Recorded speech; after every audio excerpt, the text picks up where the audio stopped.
नवरात्रि की हार्दिक शुभकामनाएं। नवरात्रि के 9 दिनों में माँ दुर्गा के 9 स्वरूपों की पूजा की जाती है। आज नवरात्रि का चौथा दिन है। नवरात्रि के चौथे दिन माँ कुष्मांडा की पूजा की जाती है। कुष्मांडा में कु का मतलब है थोड़ा, उष्मा का मतलब है गर्मी, अंडा मतलब पूरा ब्रह्मांड। माँ कुष्मांडा सूर्य लोक के भीतर निवास करने की क्षमता रखती है। माँ सूर्य के केंद्र में रहकर उसे प्रकाश और ऊर्जा देती है और सौर मंडल का संचालन करती है। देवी कुष्मांडा मुस्कुराती हुई देवी के रूप में जानी जाती हैं। इनकी 8 भुजाएं हैं, जिनमें माँ ने अनेक प्रकार के अस्त्र शस्त्र धारण कर रखे हैं। आज हम आपको देवी कुष्मांडा से जुड़ी पौराणिक कथा सुनाते हैं। कथा को बड़े ही ध्यान पूर्वक पूरा सुनिएगा। देवी दुर्गा से जुड़े एक पुराण में कहा गया है कि इस ब्रह्मांड की सृष्टि से पूर्व केवल अंधकार था और उस समय देवी कुष्मांडा ने ही इस ब्रह्मांड की उत्पत्ति की, जिसमें हम लोग रहते हैं। देवी कुष्मांडा का वास सूर्य मंडल के भीतर लोक में है। सूर्य लोक में रहने की शक्ति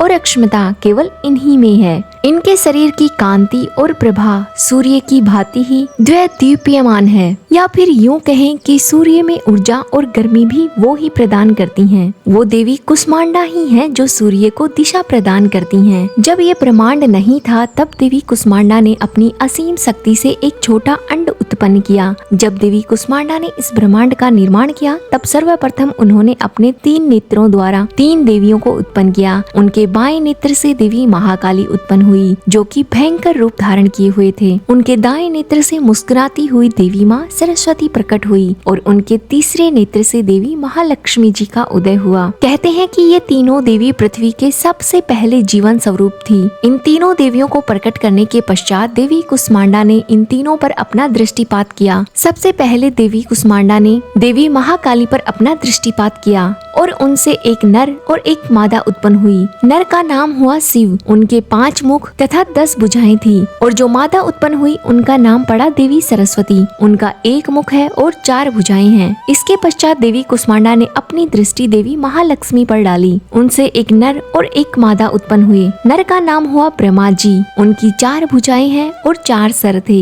जो मादा उत्पन्न हुई उनका नाम था देवी लक्ष्मी जी, उनका 1 मुख है और 4 भुजाएं हैं। इसके पश्चात देवी कुष्मांडा ने अपनी दृष्टि महासरस्वती जी पर डाली। इनसे भी एक नर और एक मादा उत्पन्न हुए। नर का नाम श्री विष्णु जी रखा गया। उनके 1 सर और 4 भुजाएं थी। मादा का भी 1 सर और 4 भुजाएं थी। मादा का नाम था शक्ति। माता कुष्मांडा के दृष्टिपात के बाद बने नर और मादाओं ने अपने अपने जीवन साथी चुने। इसके पश्चात देवी लक्ष्मी जी ने भगवान विष्णु जी को अपने वर के रूप में चुना। शक्ति ने भगवान शिव जी को पति के रूप में चुना और देवी सरस्वती जी ने भगवान ब्रह्मा की अर्धांगिनी बनने का निर्णय लिया। विवाह के बाद इन तीनों दंपतियों ने इस ब्रह्मांड को जीवन से भर दिया। ब्रह्मांड में सृष्टि का कार्य पूर्ण हुआ तो देवी कुष्मांडा ने इन सब को पुनः अपने में समाहित कर लिया। इस प्रकार देवी कुष्मांडा भी स्वयं ऊर्जा से भरे हुए एक गोली के रूप में विद्यमान हो गई, जो पूरे ब्रह्मांड को गर्मी और उष्मा प्रदान करती है। माता कुष्मांडा को आदि स्वरूपा या आदि शक्ति के नाम से भी जाना जाता है, क्योंकि माता कुष्मांडा ने ही सृष्टि की रचना की थी। माता कुष्मांडा को अष्टभुजाओं वाली माता भी कहा जाता है, क्योंकि इनकी 8 भुजाएं हैं।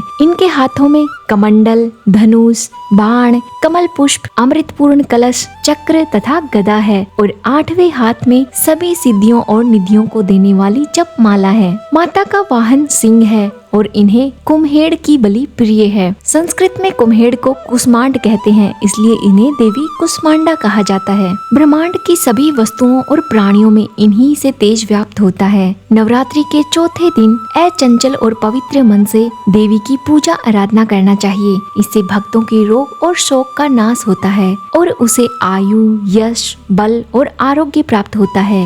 ये देवी अत्यल्प सेवा और भक्ति से ही प्रसन्न होकर आशीर्वाद देती हैं। सच्चे मन से पूजा करने वाले को माता मनोवांछित फल प्रदान करती हैं। विधि विधान से पूजा करने पर भक्त को कम समय में ही कृपा का सूक्ष्म भाव अनुभव होने लगता है। साथ ही दाम्पत्य जीवन में सुख समृद्धि आती है। माता कुष्मांडा की पूजा करने के लिए सबसे पहले ब्रह्म मुहूर्त में उठकर नहाकर स्नान करें, हरे रंग के वस्त्र पहने, फिर माँ दुर्गा के कुष्मांडा स्वरूप का ध्यान करें और उन्हें लाल फूल, फल, धूप, चंदन, कुमकुम और अक्षत अर्पित करें। माँ को कुम्हेड़ या पेठे का भोग लगाएं और फिर दुर्गा चालीसा का पाठ करें। अंत में घी या कपूर से माँ की आरती करें और या देवी सर्वभूतेषु माँ कुष्मांडा रूपेण संस्थिता नमस्तस्यै नमस्तस्यै नमस्तस्यै नमो नमः इस मंत्र का कम से कम 108 बार जाप करें। आप ओम देवी कुष्मांडै नमः मंत्र से सामग्री अर्पित भी कर सकते हैं। अंत में घी या कपूर से माँ की आरती करें और व्रत कथा का पाठ करें। ऐसे पूजा करने से माता खुश होकर आपको मनवांछित फल देती है। कथा अधूरी रही हो तो पूरी कीजिएगा, पूरी हुई हो तो मान रख लीजिएगा। माता कथा कहने वाले, सुनने वालों पर अपना आशीर्वाद हमेशा बनाए रखती हैं।